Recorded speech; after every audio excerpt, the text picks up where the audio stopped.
Exodus 18:21.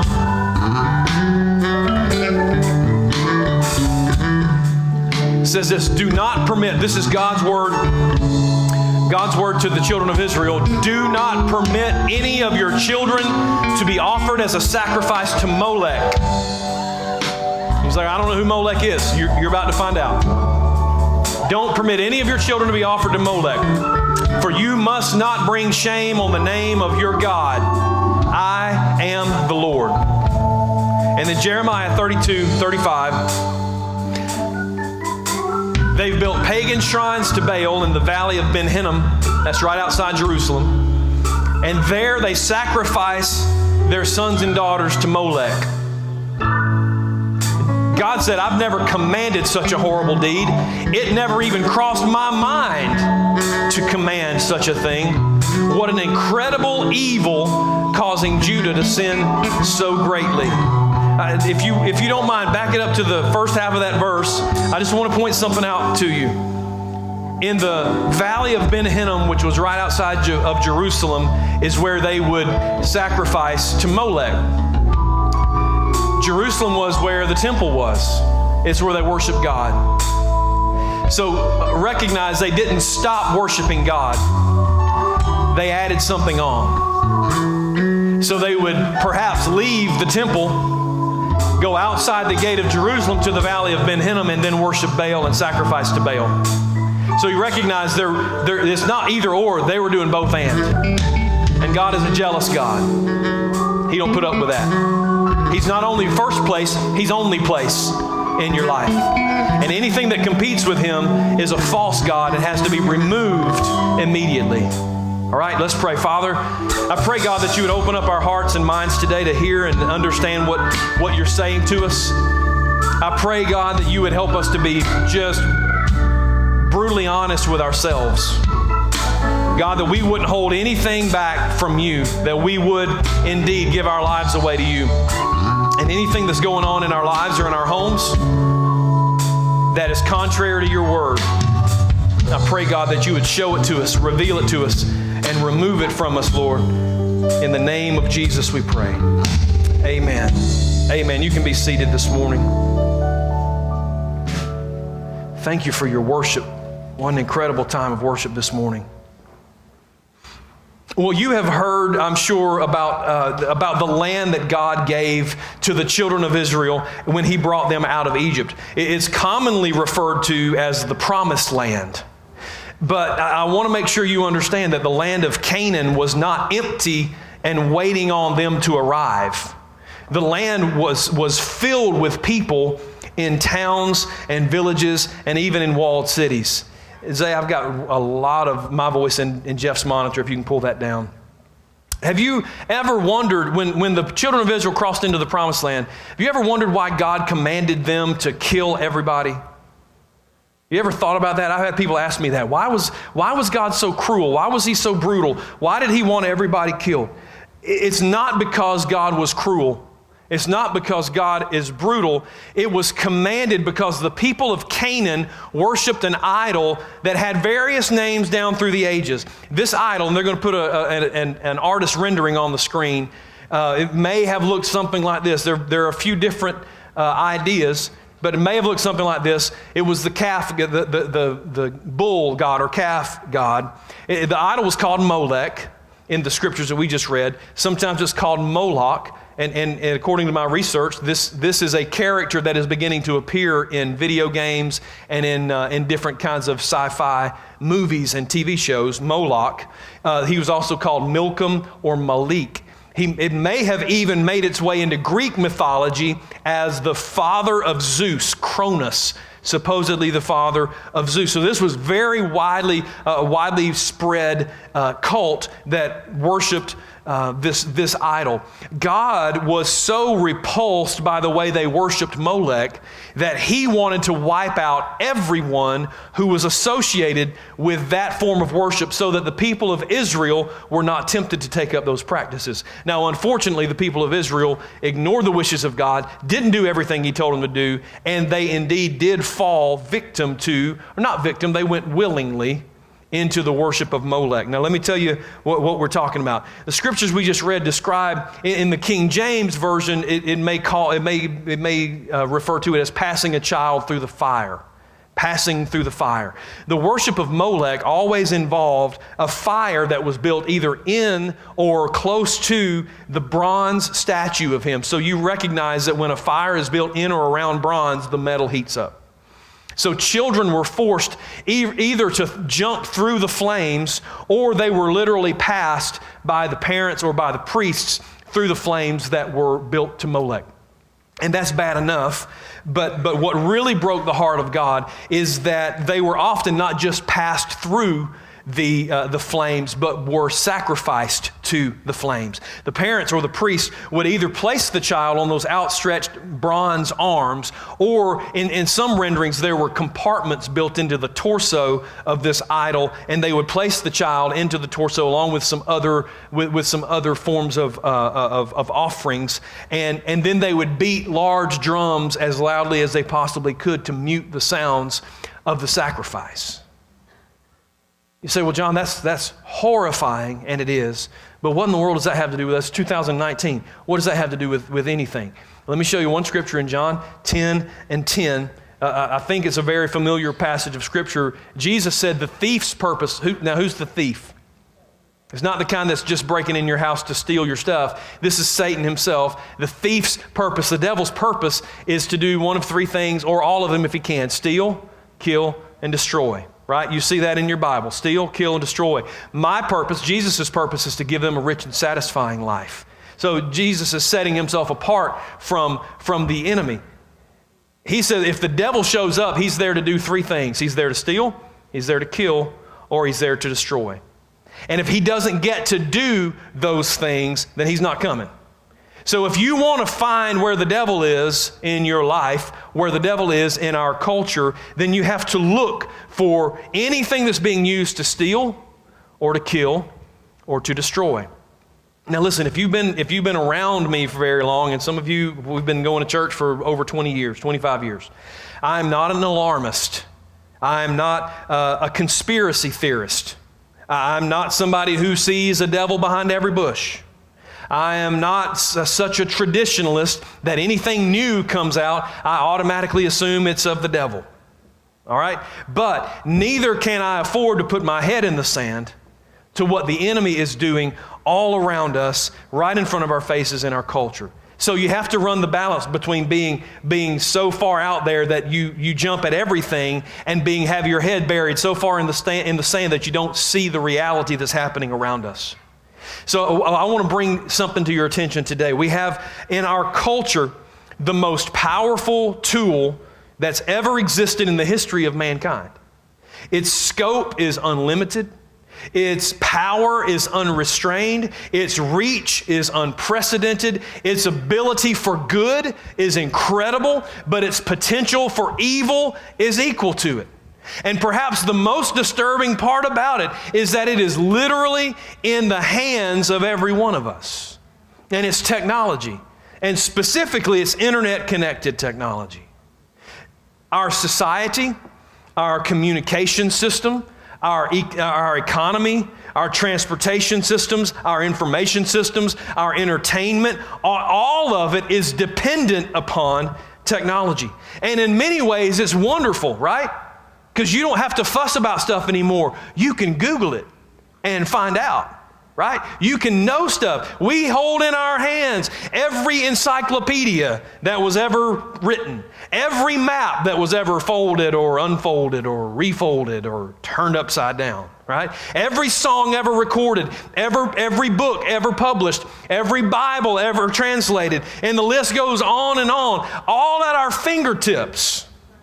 But we've got to figure out, as a culture and as a church, we've got to figure out how to use that power ethically and practically and morally, because it's just a tool. It's not going to govern itself. It will do whatever you want it to do.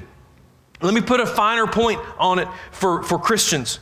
When we give our children unlimited and unmonitored access to internet-connected technology, we are passing our children through a digital fire that is every bit as deadly as the fires that burned from Molech 3,000 years ago. The evidence of their screams are all around us, but they're being drowned out by the drumbeat of busyness and distraction and the constant noise that we have in our culture. So I'm sounding the alarm today as a watchman on the wall, because we and our children are under attack, and we can't just sit idly by and do nothing. So I want to show you how the enemy is using this technology to steal and to kill and to destroy our children.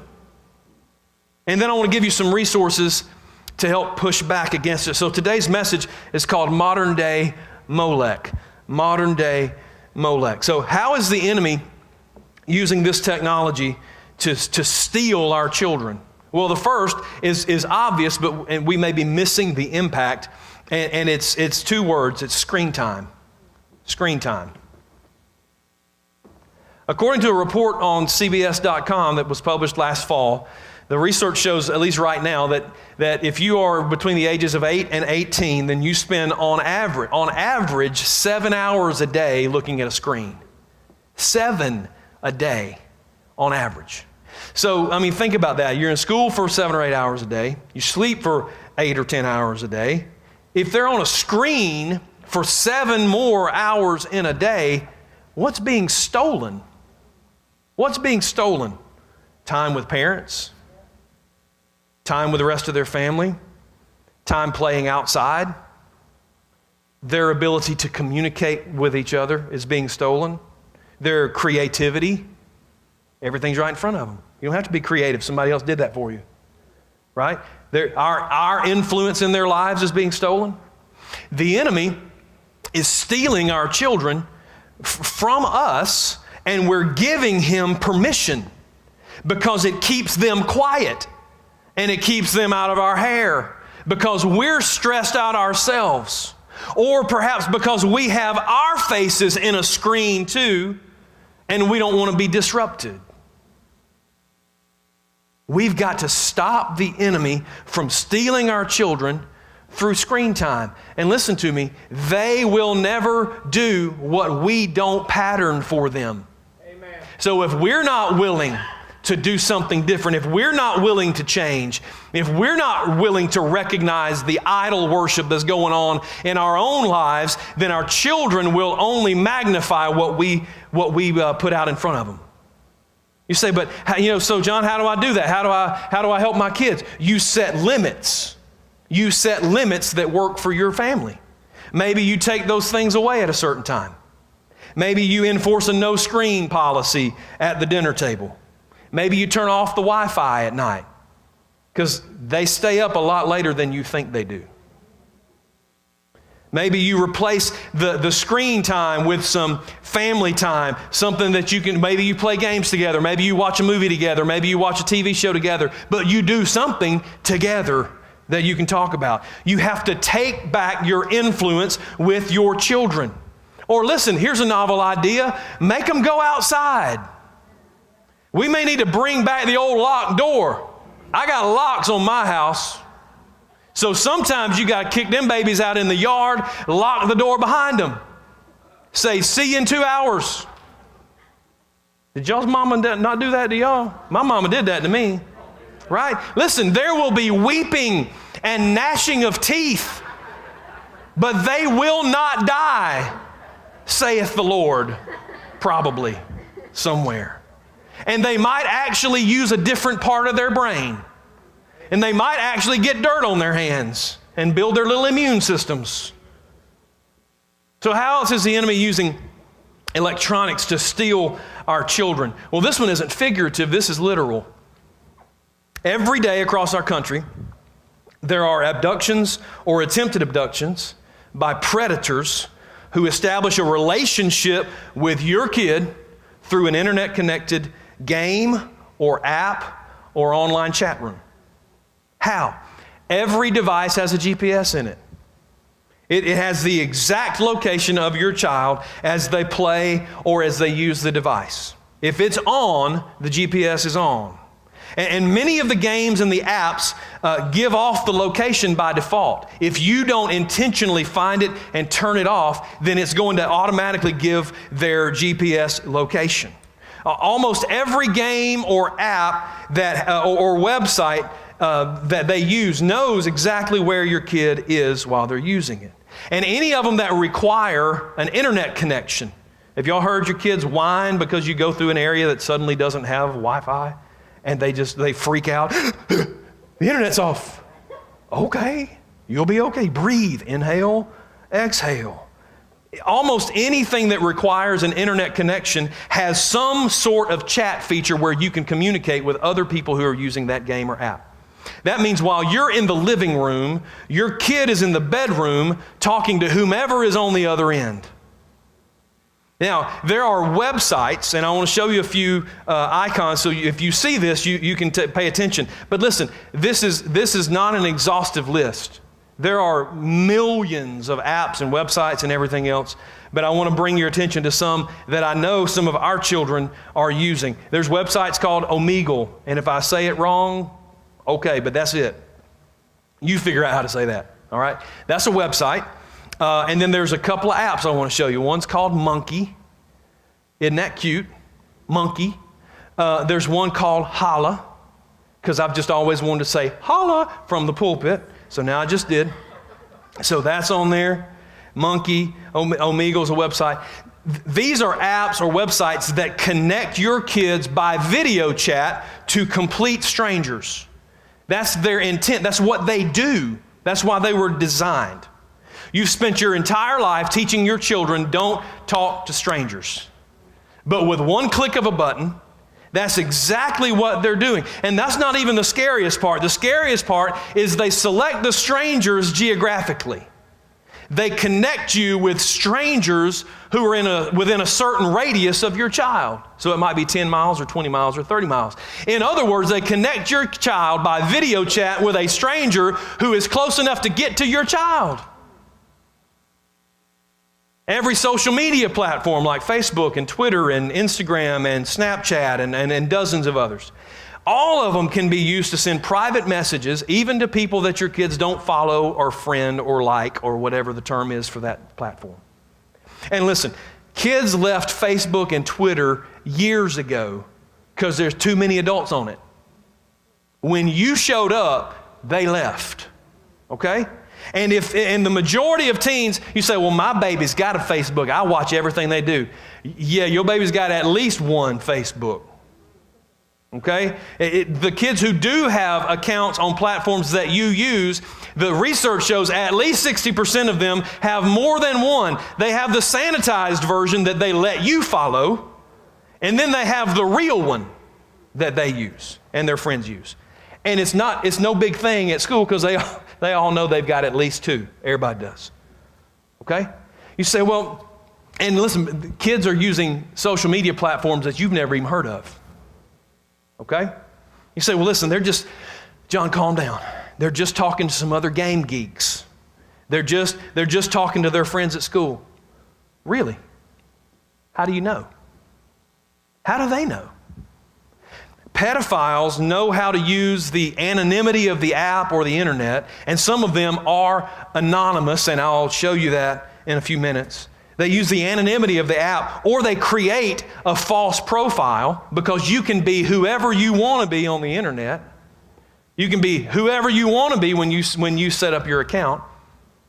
They use that false profile to connect with their victims. They play the long game, man. It's not like they show up and they have names that are going to give them away. They're not going to say, "Hey, I'm a child molester. Can we?"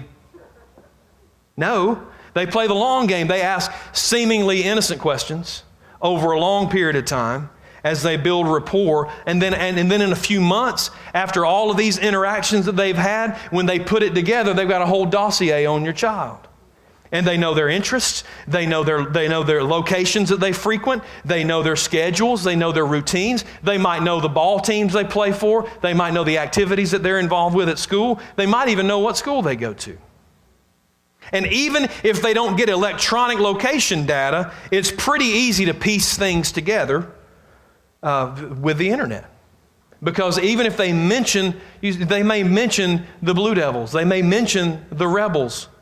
Well, if they know you live in Georgia, it's not hard to track down which teams have Blue Devils or Rebels as their mascot, and pretty quick they know which area of the state they live in, and then they just need another piece of information and another piece of information. Almost every month, I see on my Facebook feed where one of our local law enforcement agencies have arrested individuals who have traveled from all over the country to Haralson County to meet up with underage teens for indecent purposes. And we are very blessed this morning. Chief Pesnell from Bremen Police Department is here. Chief Henderson from Buchanan Police Department is here. And they can verify what I'm saying. That's why I asked them here. They're the fact checkers today. But I see that where they have intercepted them, fortunately, before they got to some of our kids. But how many did they not get to in time? Despite their best efforts. Because there's way more bad guys than there are good guys. And so these kids set up these meets, and they only know what's been strategically shared with them by the predators in their bogus profile. And so they develop this relationship with the kid. They say all the right things. And then they arrange this real life meetup. And by the time the kid figures out it's a 45-year-old pervert, it's too late. And the kids are being stolen from us. And then sometimes assaulted, sometimes trafficked for sex, while we sit in complete ignorance of what's going on in our own houses.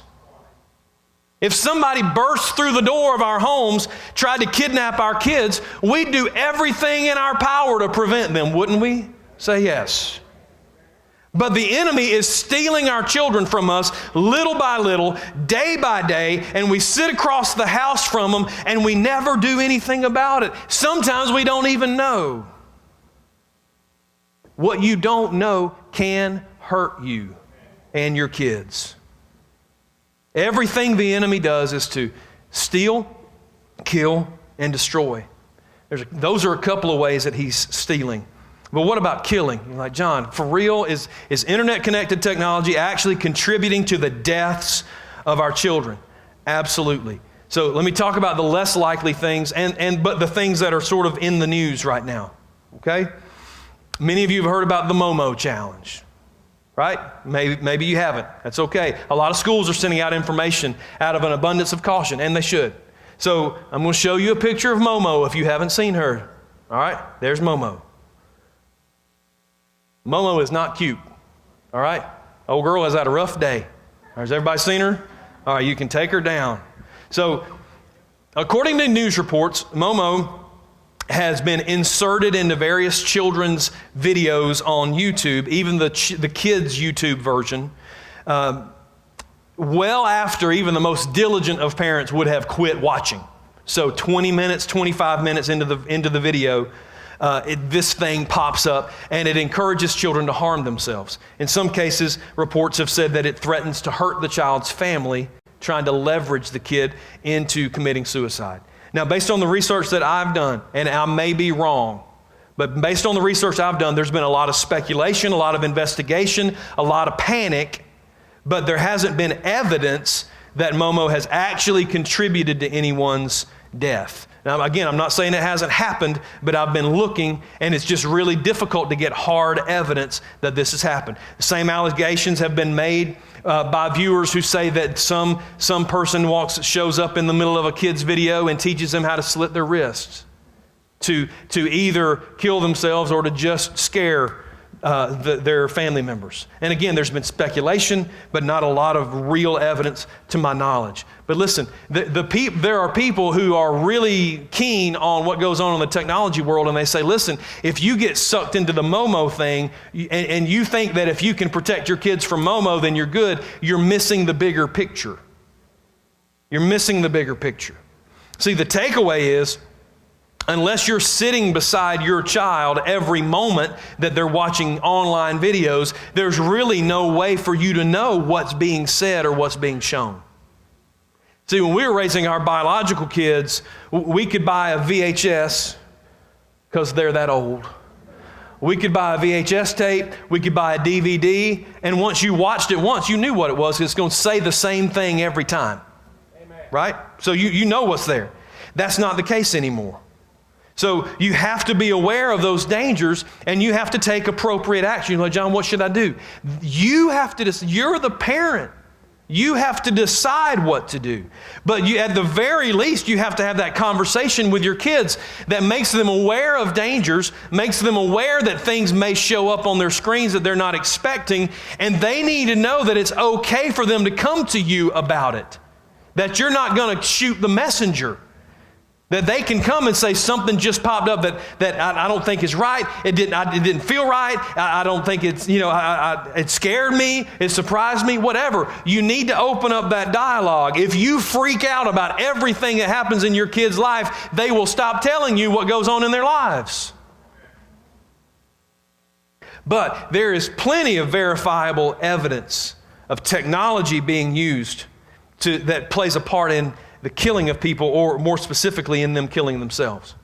Just last month, a young woman in Massachusetts was sentenced to 15 months in prison for the role that she had in the suicide of her ex-boyfriend after she used text messages and phone calls to badger her unstable boyfriend into killing himself.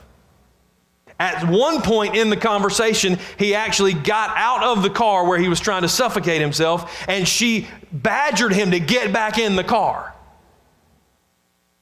She bullied him to such an extent that he took his own life. Cyberbullying is a huge problem, growing every day. Even if it doesn't lead to suicide, it is definitely linked to childhood depression, absenteeism from school, and even physical illness from being bullied. What happens online gets brought to school now. There is no difference between the virtual world and the real world. They all blend together. The humiliation and the shame that happens online is sometimes just too much to take for a kid. Now, in days gone by, if you could make it home, because bullying's not a new thing, right? Bullying didn't just get made up in the last 5 years. But in my day, when you got bullied, it quit when you got home. If you could just get home, you were safe. That's not the case anymore. There is no place that's off limits. And if traditional social media platforms aren't bad enough, where you can say things to people without having to face them, there are apps that also allow for anonymous comments to be left for users. And for bullies, that's even better. They can say anything they want to say, and it's not traceable back to who they are. So they can say whatever they like, it can't be traced back to them. Their parents can't find out. Nobody can find out. There's a few apps and sites I want to make you aware of. One's called Saraha. That looks like an email app, doesn't it? It's not an email app. It's an app that you use, and you can make anonymous comments to people who put themselves out there. And listen, when you're a teenager and you just want approval, right? You just want somebody to tell you you're okay. Tell you you're cute, you're smart, you're funny, you're whatever. So our kids are putting themselves out there on these sites hoping to get some feedback of people that tell them that they're whatever they think they need to be. The problem is that there are people on there who are not trying to give honest feedback or encouraging feedback, as you can well imagine. So they say whatever they want to say. They're as cruel as they want to be. And there's no way to track it down. There's another app called Ask.fm. That's what that looks like. Sounds like a radio station, right? It's not. There's also another app. It looks completely innocent. It's called After School. After School. See how cute and cool that looks? After School bills itself as a funny, anonymous newsletter for your school. A funny, anonymous newsletter for your school. So it's grouped by school. You identify what school you go to, and then you get to see everybody's comments about everybody that goes to school with you. There is nothing funny about anonymous comments. I get anonymous letters from people. Guess what? They go in the trash.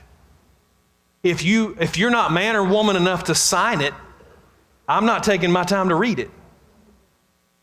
But we've got thousands of kids every day who are reading every little word that's spoken to them by complete strangers. These sites are hotbeds. They're hotbeds for cyberbullying, for sexual harassment, or just plain meanness. Just plain meanness.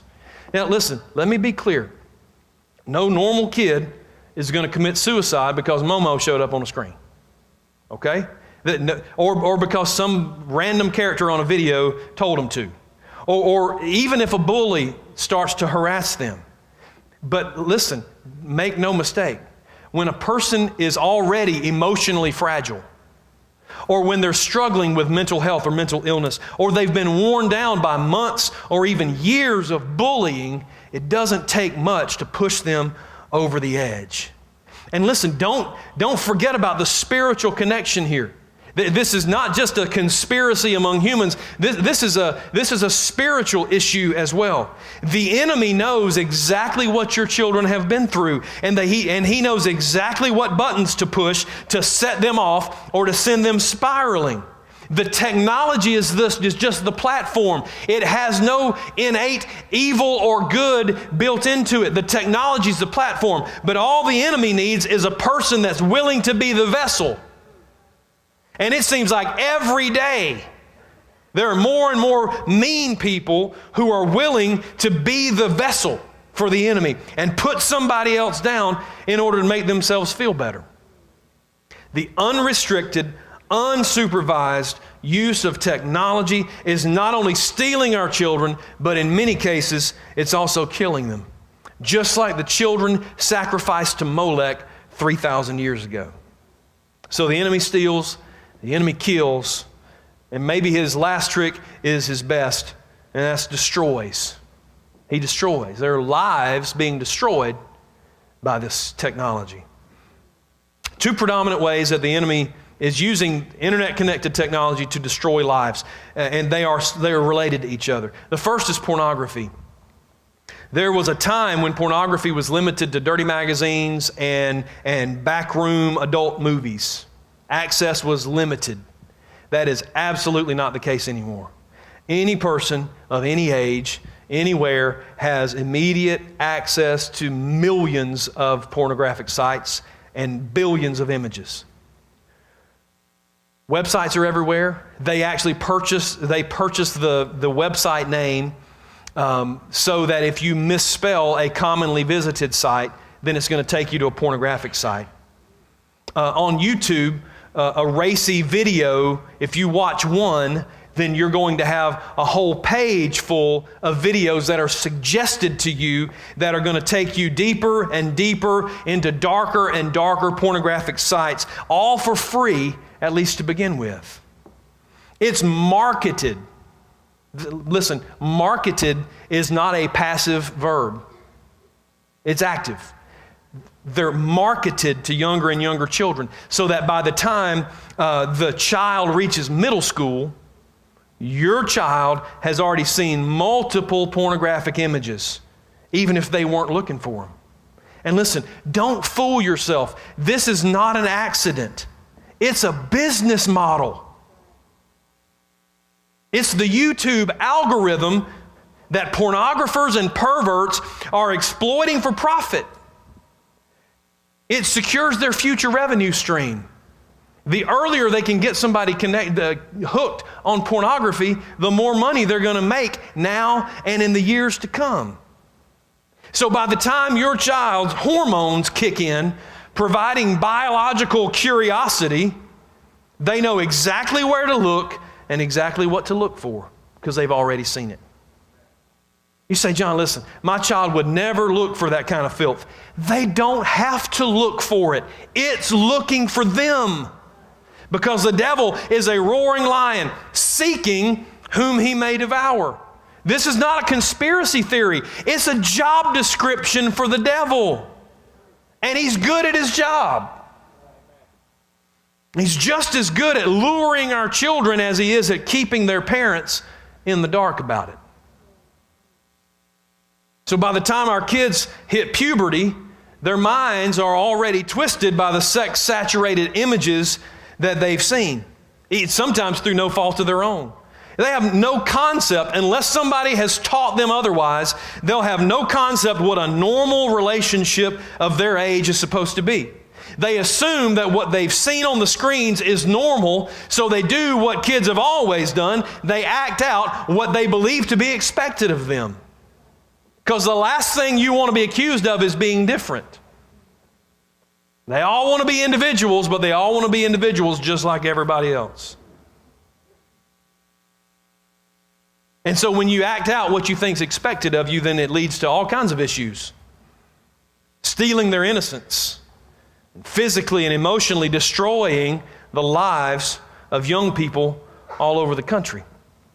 And the pornographic environment that's been created by the internet and even by video games, pay attention when your kids download video games, find out what they're looking at. But that environment that's been created is reinforced by the music they listen to, by the movies they watch, by the stars and the celebrities that they flock to and they follow on social media.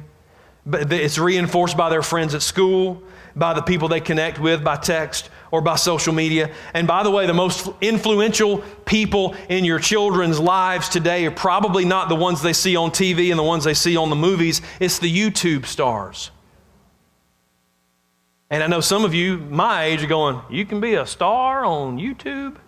People making millions of dollars on YouTube, sitting in their room. People get paid to order stuff and then open it. And people watch that, and they get paid millions of dollars. There's a dude named James that's teaching girls how to put on makeup. He's famous. High heels and everything. Famous. So you need to pay attention to what your kids are looking at and who they're listening to on YouTube. The other way this technology is destroying our children is through sexting. And I know many of you didn't come to church today expecting to hear that word, but it's a reality. And if you don't know what it means sending pictures of specific parts of your body that are generally nude to someone else. And while young people have been sharing moments of inappropriate intimacy for thousands of years, it's the digital platform that's being used to destroy their lives. It used to be that locker room talk was the worst that was going to happen if you shared one of those moments with the wrong person. Now you can find images of yourself that you intended for one person that's been shared with hundreds of people. Some of them even posted on websites and social media platforms for everybody to see. And it's not just happening every once in a while. It's happening every day across our country, and I promise you, in our county and in your kids' schools. If your most intimate pictures are being posted on websites and on social media platforms for just anybody to see, that's not just embarrassing. That's devastating. That's destruction of self-worth and reputation that's on the nuclear level. The social media platform, Snapchat, was actually designed to facilitate sexting. Because when you text something, it stays on your phone. When you use Snapchat, it's designed to disappear after just a few seconds. That's why it was built. So you supposedly have privacy. Now you can decide how long it lasts on your other person's phone before it disappears. But that's the premise of it. And now they've built in this safety feature that if the other person screenshots it, it lets you know, oh, somebody just screenshotted your picture. You know, if it's supposed to disappear in 8 seconds and after 6 seconds they screenshot it. Well, what good does it do if it tells you that somebody did it? They already did it. Amen. They've already got it. Now what are you going to do about it? So listen, not every picture your kid sends on Snapchat is a nude, okay? Like most of the time it's a duck face or something else stupid. So if you've been driving down the road and at dark and suddenly there are flashes of light coming through, that's what that probably is, okay? But you need to be aware of the possibility and be aware of the technology. Listen, what many young people don't understand, and again, this is verifiable by the chiefs of police that are sitting here today. A lot of young people don't understand that sharing those photos is not just a bad idea. In many cases, it's criminal. It's illegal. You can actually be charged with possession of child pornography if you have a picture on your phone of someone who's underage and the picture meets the criteria of pornography. And I promise you there's a whole bunch of them that meet the definition. And if you send it or share it, you can be charged with distribution of child pornography, which is a felony everywhere. And if you don't believe me, then just look at the Atlanta news station. This week, a high school in Union County, Georgia, is trying to figure out what to do. And law enforcement's involved, and the administrators are involved, trying to figure out. There's 50 kids involved in a sexting ring that was discovered in that high school. And now they're trying to figure out, is there going to be charges brought? Are they going to get expelled from school? What's going to be going on? And I don't know how many kids are in that school, but most of the rest of the kids in that school are just sweating bullets and glad they weren't caught. Because I promise you there's more than 50 kids in that high school that's sharing these pictures. Young people, listen to me. Never, ever, ever send a nude or suggestive picture of yourself to anybody. Ever. Ever. This is not just a spiritual issue. Anything that gets sent over the internet can be sent to anybody, anywhere, anytime. There is no such thing as a deleted file. Almost everything that's ever been created digitally is still in existence on a server somewhere. And guess what? Unless you took a Polaroid and handed it to them, then every picture you take is a digital file. Girls, I don't care if he loves you and would never do anything like that to you. It happens every day. I don't care, guys, if she swore she'd never show it to anybody else. People make stupid decisions every day. They trust the wrong person. They get mad at each other.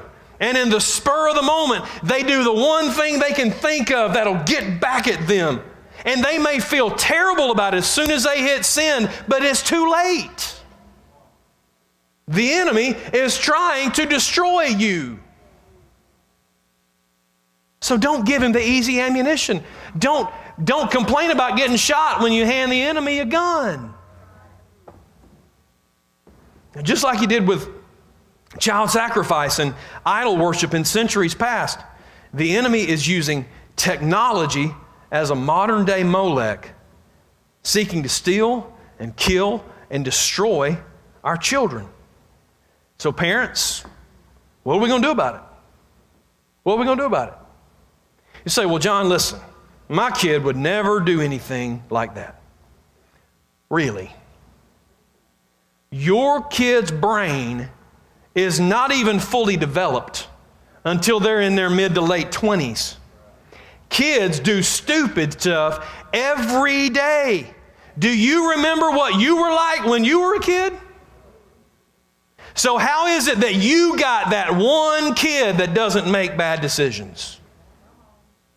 You say, well, John, listen, just calm down. I asked my kid, and they told me they don't use any of those apps that you mentioned. And they would never hide stuff from me. Well, how many kids do you know that won't lie to keep themselves out of trouble? And if you don't verify that what they say is true, you're not just a trusting parent, you're naive. If you don't inspect what you expect, you're the problem. You say, well, I resent that. I've got good kids who would never do things like that. Do you know how many parents have stood in police stations and in principals' offices and in hospital rooms and at gravesides saying the same thing? Kids do today what kids have always done. They do whatever they can get by with, just like you did. The problem is today they have access to the most powerful tool for good or evil in the history of mankind. And we have got to do something about it. We have got to take action. We have got to educate ourselves. You cannot afford to say, I don't know nothing about all that technology stuff. If you lived in a country that sacrificed children to Molech, would you say, oh, I don't know nothing about that Molech stuff? You'd find out, wouldn't you? You'd find out everything you need to know to keep your children safe from this kind of craziness. You cannot afford to be ignorant anymore. We got to take those devices from time to time and see what's on them. And you say, well, my kid has a fit when I try to take his phone. They won't let me take their phone. What? That's all the more reason to take it, because people always get defensive when you mess with their idols.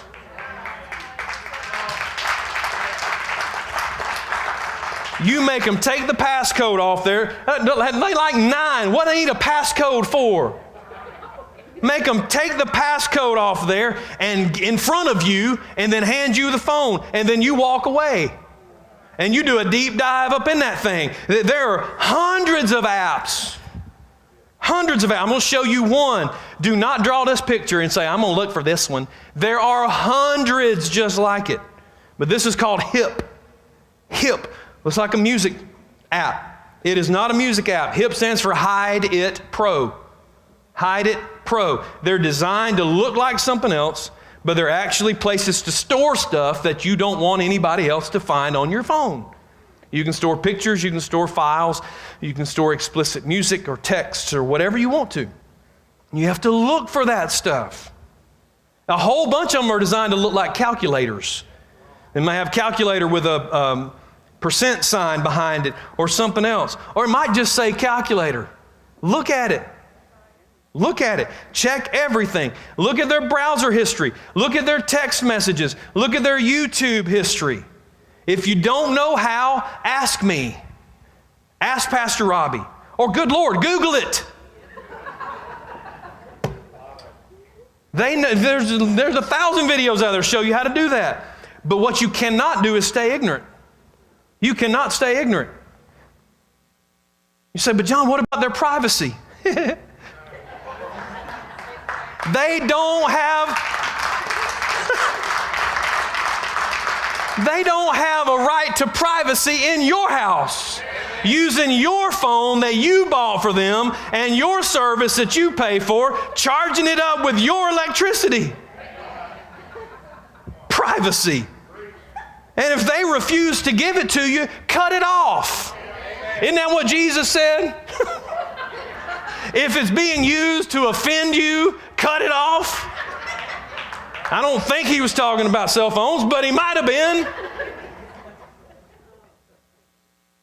Quit paying for the service. Unplug the Wi-Fi. Change the password. If they go to their room and hide, take the door off the hinges, because that's your door too. You are the parent.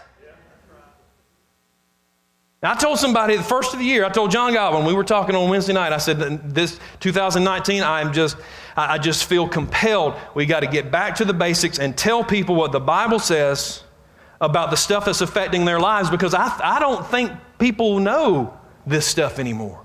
The stuff we used to take for granted. So if you've never been told, let me tell you, you are the parent. Ephesians 6 says, children, obey your parents. We got too many parents obeying their children. The tail is wagging the dog, and it's time to stop. We're passing our children through a digital fire. They're getting stolen and killed and destroyed. But today is the day to start doing something about it. Our children's lives hang in the balance. You say, John, I don't know what I'd do if I took it. It don't matter. Take it. They don't know that you don't know. Just take it and hide it for an hour. They'll be sweating bullets. They'll need rehab by the time you get back. And they might just confess everything. If you come out looking like you know something, I'm sorry. I would have done that. I was that kid. I would have done that. Morgan would have done that. We got resources today to offer you. I told you that the Chiefs are here. Jay Webb is here with his wife Allison. Amy Addison is here. They're from FCA. I invited them to come today as well. We've got people who work with your kids and work with families every day who are here. Listen, fact check me. If I'm wrong, then find out what I'm wrong about and find out what's right. I'm just telling you, there's enough going on right now that we can't afford to stay ignorant. So on our church website, Pastor Robbie has uploaded some links to several articles. Some of those articles will just give you more information, inform you about some apps or some websites that you need to pay attention to. Or some might suggest monitoring software that you can install on your kids' phones. Now there's a whole bunch. So I can't just tell you like the one app or the one thing that's good. It depends on what you've got, what platform you use, whether you're on an iPhone or an Android, whether it's a tablet, whether it's a cell phone. There's hundreds of them. Some of them are free. Some of them are not. Some are cheap. Some are expensive. I can't tell you which ones work best for you. You're going to have to do the research. Call somebody you know and ask them, somebody you trust, and ask them. Some you might have to try. Valerie and I have tried 2 or 3 different ones. We still haven't found one we really like. As I understand it, iPhone now has, if you have an iPhone, your kid has an iPhone, you can link your phones up. And you can control what they see and do. You can turn it off at certain times. All kinds of stuff. So there's lots and lots of tools available. But listen, you can't just bust up into Walmart and go, I need that internet stuff. That's not how that's going to work. You're going to have to do some research. Ask some people. Ask some people. All right? So y'all stand with me.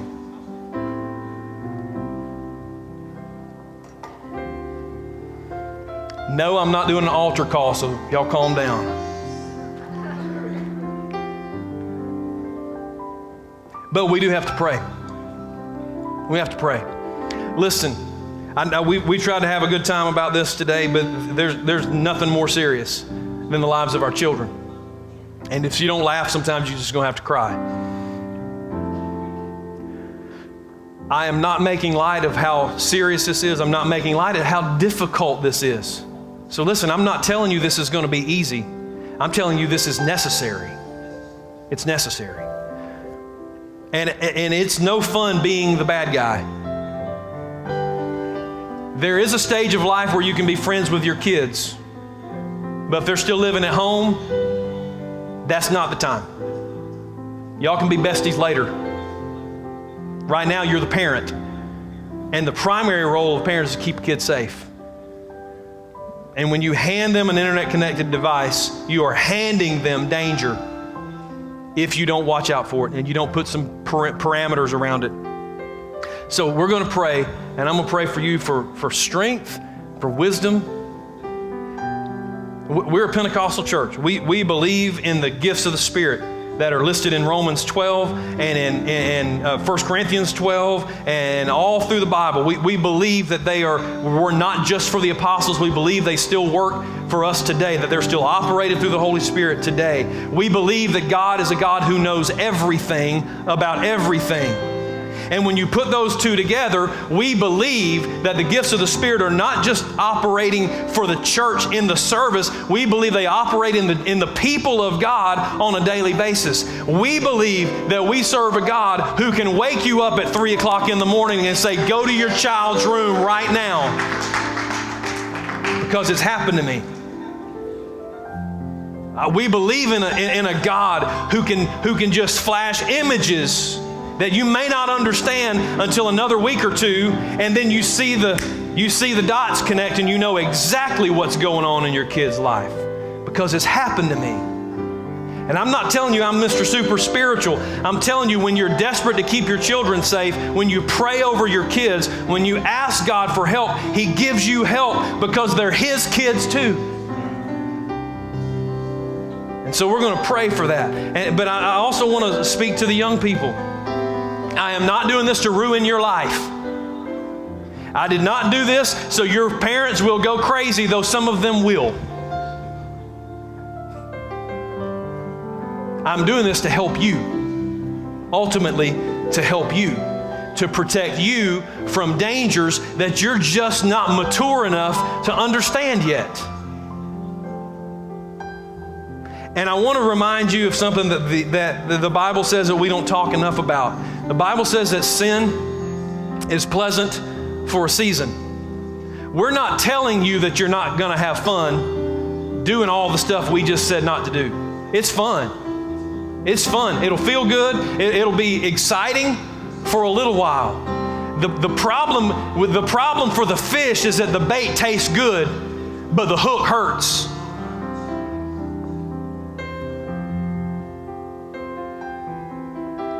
So I'm not trying to keep you from the pleasure of the bait. I'm trying to keep you from the pain of the hook. So we're going to pray. If you're here with your family and they're close, grab a hand.